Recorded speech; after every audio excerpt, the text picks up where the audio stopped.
Okay, so we've finished dadoing our table aprons. They should look like this. We're going to go ahead and set those aside, and we're on to one of the last things we're going to have to do as far as cutting for our table. We're going to work on the legs. So you can measure, we want to make sure our table legs are square, so we're going to set them for the same, we're going to set the cutting width as the same width as the thickness is. You can measure this and then adjust it exactly, or you can just run your board in between the blade and the fence and adjust it till it just barely, to where you can still slide it without the blade turning. And then we'll go ahead and cut both those at that width.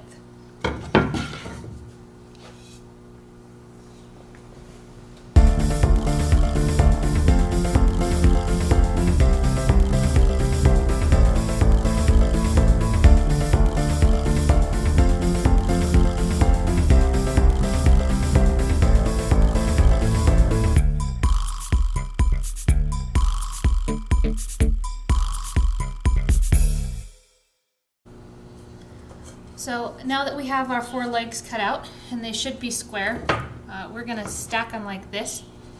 And we're going to look at them and decide what the nicest sides are, and we want those facing out. So the way I have it now, these sides would be the outside. So I'm going to look at this. This one had a big knot, so I'm going to put that inside. This one's got a knot that goes through both sides, so one side is going to have a knot sticking out. This one looks pretty good, doesn't really matter. This one looks pretty good. So once I have all the nice edges facing out, I'm going to lay this down, and I'm going to grab a scrap piece of 1/2 inch plywood and a scrap piece of 3/4 inch. And I'm going to mark where my slots go to put the tenons in from our aprons. So I'll start with the 3/4 inch piece. Grab a pencil, we'll lay it down right there. And I don't have to mark it all the way across. I'm just going to mark a line there. And I'm going to grab my 1/2 inch and do the same thing. And then I'm going to flip these and repeat this process 3 more times.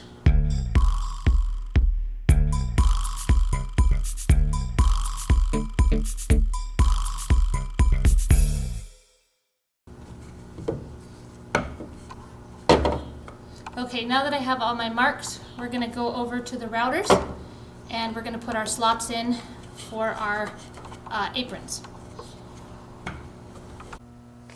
Okay, so now that we've marked our slots on our table legs, I'm going to show you how to set up the routers that we're going to use to cut those slots.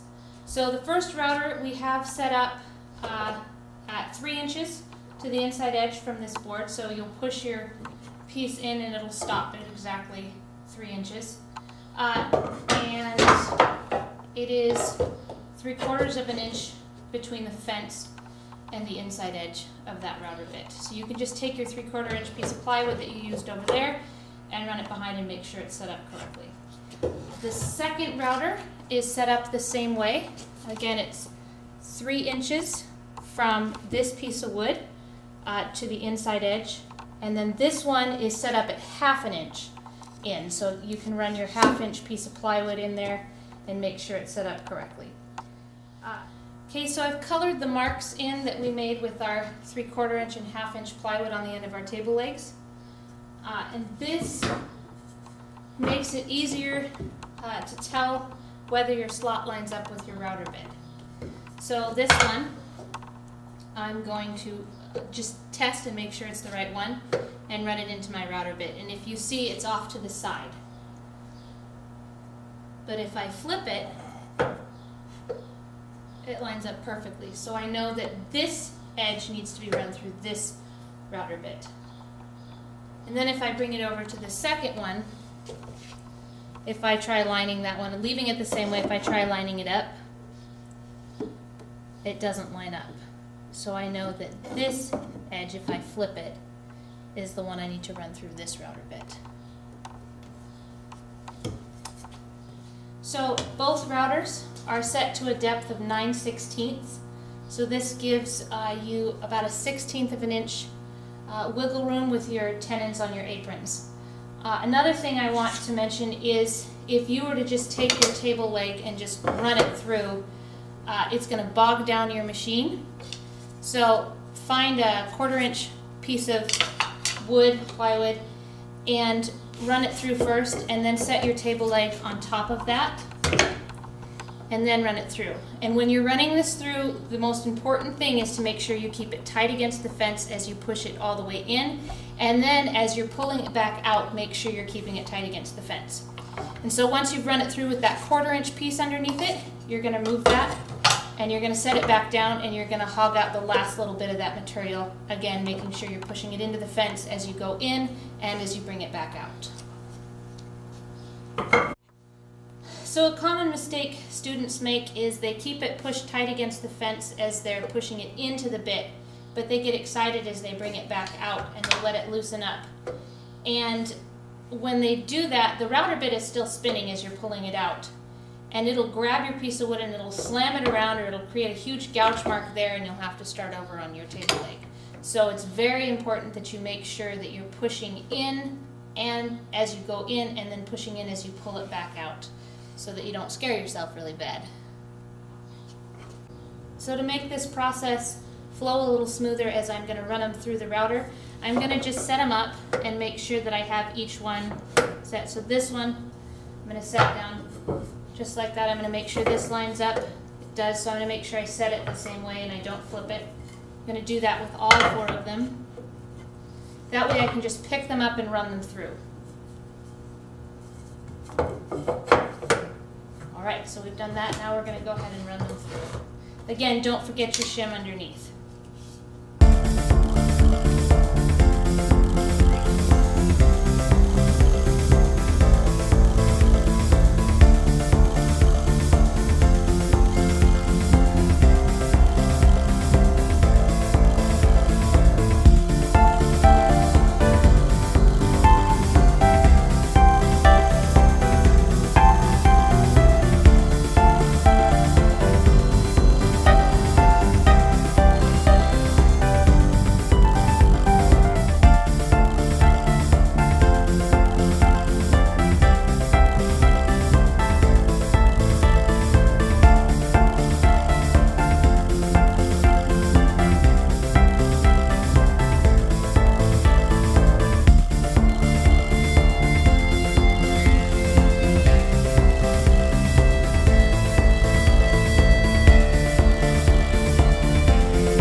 Once you've finished routering out your slots, you're going to just double check that your tenons for your aprons actually fit.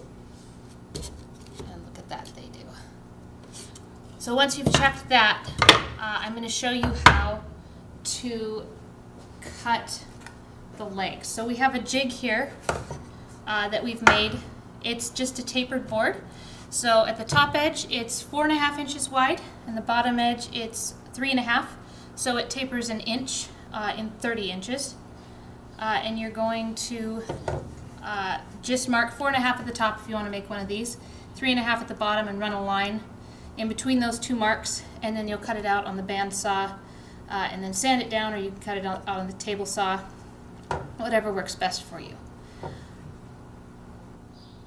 So once you have your jig set up, you're going to set your fence to 5 3/8, and then you're going to run your jig right against that fence.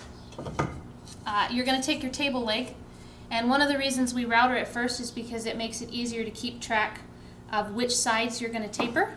So I'm going to point the slits towards me so that they're on the end closest to me. And then I'm going to make sure that I have a slit facing down and a slit facing out that direction. And then I'm going to run it through the table saw. Now, a common mistake that students make is they grab onto the jig and they start to push it, or they push down back here and it pops up and scares them. If you push the jig instead of your board, you're going to push it ahead of you and your angle is going to be off. So when you're pushing this through, I don't want you touching the jig. You're just going to hold on to your actual board that you're cutting. You're going to have your push stick close, because once you get to a certain point, you're going to need to use that to push it through. So you're going to hold it here, and at the end, making sure you're pushing down here. If you push down here, it's going to pop it up and it's going to scare you. So make sure you're pushing down here and forward, and you're going to run it all the way through. And you're going to do that with all 4 of them, again making sure the slits are pointing down and to the side, and you'll do that with all 4 of them. And then we'll flip them this way, and we'll have the slit facing up and to the side, and we'll run them through again. So I'll do that now.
So when I ran the leg through the first time, I made sure that the slits were pointing down and out.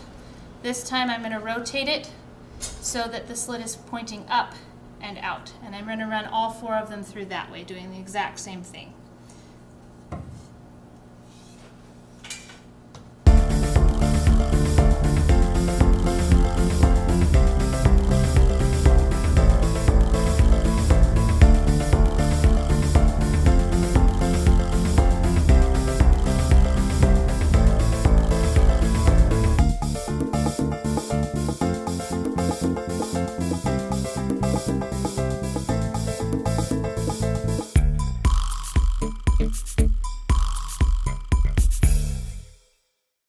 Okay, so we've finished cutting the taper on our legs, so now we're going to run all 4 edges of each leg through the router.